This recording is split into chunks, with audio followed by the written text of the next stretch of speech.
मनाइल खान, मेरी तरफ से सबको बहुत बहुत ज़्यादा ईद मुबारक। हम लोग मौजूद है महफिल थिएटर में। महफिल थिएटर में ड्रामे की रिहर्सल हो रही है, ईद के ड्रामे की रिहर्सल। आप लोगों का इंतज़ार रहेगा। सारी बिग कास्ट हमारे साथ महफिल थिएटर में मौजूद है।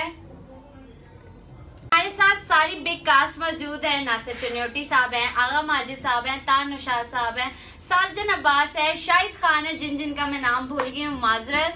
हमारे ड्रामे का नाम है तेरे प्यार में। आप लोगों का इंतजार रहेगा। लैला जी हैं, जिया है, मैं हूँ, और भी बहुत अच्छी कास्ट है। आप लोग जरूर देखने आइएगा महफिल थिएटर लाहौर में। मना लिए कुर्बानी आप लोगों ने कर ली? कुर्बानी जी, कुर्बानी में क्या कर रहे हैं आप? कुर्बानी में देखे जो अल्लाह ने हमें दिया है, हमारी जो मंजूरी है, हमारा एक बैल है और 5 बकरे हैं। हाँ तो ये गोश्त बांटेंगे कि फ्रिज में रखेंगे? नहीं बांटेंगे, हमारी आदत नहीं है, जरूर बांटेंगे। जिनके नसीब है उनको जरूर जाना चाहिए उन तक। अच्छा, जो फ्रिजों में गोश्त रखते हैं उनके बारे में क्या मैसेज? वो तो बहुत गलत बात है ना। आप देखें, कुर्बानी करते हैं आप फ्रिजों के लिए नहीं करते, ना कि अपने मेहमानों के लिए, ना फैमिलियों के लिए। गरीबों को दें, जिनका हक बनता है। हम लोग तो खाते ही रहते हैं, फ्रिजों में भी पड़े ही रहते हैं। तो मनाल जी, कोई खुसूसी मैसेज अपने चाहने वालों के लिए? मेरे चाहने वालों को यही मैसेज है, हम लोगों ने ईद की तैयारियां बहुत ज़बरदस्त की हैं।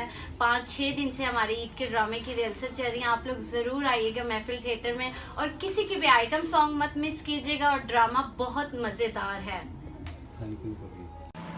अस्सलाम वालेकुम शादी जी, कैसी हैं आप? माशाल्लाह प्यारे। वालेकुम अस्सलाम जी, एंड अस्सलाम वालेकुम सबको। बहुत बहुत आपको बकरीद मुबारक हो। तो आपने कुर्बानी के लिए क्या क्या खरीदा? सुना बड़ा मंडियों में फिरती रही है। हाँ जी बिल्कुल, 2 दिन बगैर रेगुलर भागना पड़ रहा है।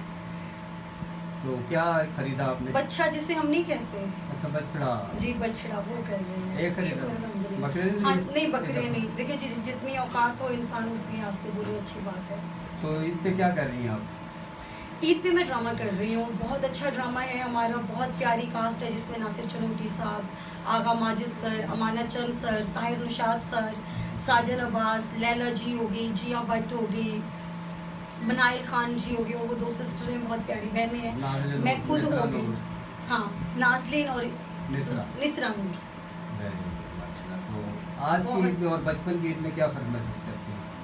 आज की ईद तो ईद लगती ही नहीं है, बस वो जो बचपन की ईद थी ना वही ईदें होती हैं। वहाँ ईद मिलती थी, यहाँ ईद देनी पड़ती सबको। हाँ जी बिल्कुल, ये तो फ़र्क है। लेकिन दूसरी बात ये कि जब पहली ईद हुआ करती थी ना, तो 2-4 वीक पहले ना एक खुशी सी होती कि भी ईद आ रही है, शॉपिंग करनी, इधर भागना उधर भागना। अब वो चीज़ें नहीं हैं।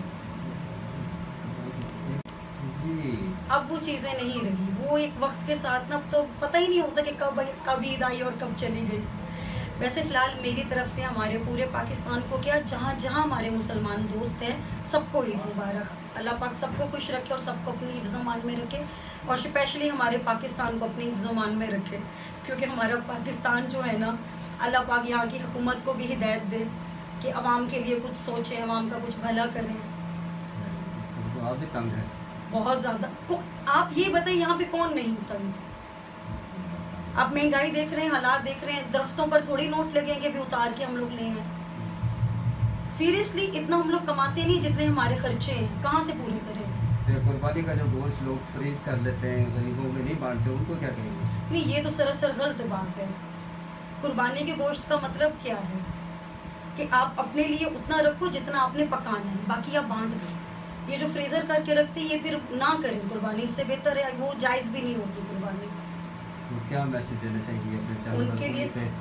चाहने वाले को ये कहूँगी कि हमारा ड्रामा बहुत अच्छा है, प्लीज़ आप लोग आए, हमारा ड्रामा देखें और मुझे ईदी भी देकर जाएं। हक बनता है मेरा हाँ ना यार, हक बनता है, ईदी भी मुझे साथ देकर जाए।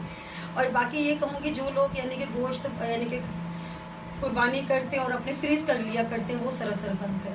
कुर्बानी करने का ये हरगिज़ मतलब नहीं है। कुर्बानी का मतलब ये है कि आप अपनी फैमिली में, अपने ख़ानदान में, अपने पड़ोसी में, इनके लिए कुर्बानी होती है। कुर्बानी तो जायज़ भी आपकी तब है, उससे पहले जायज़ नहीं है ये कुर्बानी। जिस तरह यानी कि हाँ जी कुर्बानी कर ली, अपना फ्रीज़र भर के रख दिया, ये कौन सी कुर्बानी है? अल्हम्दुलिल्लाह नहीं, शुरू से, क्योंकि हम लोग खुद भी कहते हैं ना, लेकिन हमारी अम्मी हमें कभी फ्रीज़ नहीं करने दिया करती थी, शुरू से ही काट देते हैं। बाकियों के घर माशाल्लाह इतना आ जाया करते थे, अपना वो रखने की ज़रूरत ही नहीं है। शुक्र अल्हम्दुलिल्लाह। और सालों साल आप लोग गोश्त खाते हो, तो यही करना चाहिए। ईद के दिन आपको हम मिलने आ रहे हैं। मैं थैंक यू।